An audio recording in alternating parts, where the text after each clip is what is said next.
Hi, Chef Jeff here for Reinhard Hagar. I'm with James LeDuc, our seafood category buyer. Today we're going to be talking a little bit about the difference between farm-raised and wild mussels. Yeah, they're both very good alternatives to use. They're both very, very affordable.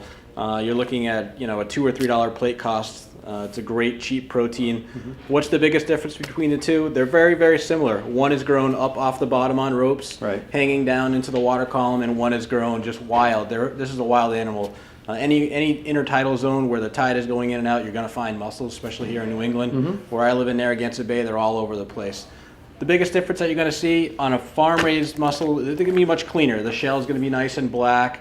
They're going to be full. They're going to be clean. There's not going to be any grit in there because they're up off the bottom. Mussels are filter feeders, so they're feeding on wherever environment they're in. A wild mussel being on the bottom, they're going to have some grit and dirt in there. A farm-raised mussel will be up off the bottom, nice and clean. In addition to that, what we see is where they're coming from. Wild mussels, they can come from the Gulf of Maine, they can come from Narragansett Bay in Rhode Island, they can come from Cape Cod. We kind of follow wherever they're best at that time of year. Right now these happen to be out of Maine, but Cape Cod is also producing some great mussels right now. The other big difference is going to be meat fill. We typically see a larger meat fill inside of a farm-raised mussel out of Prince Edward Island or Newfoundland up in Canada versus the wild. So you're going to pay a little bit more for a farm-raised mussel, but you may get a more consistent, nicer product. But some people really prefer to use wild product, and we offer that as well.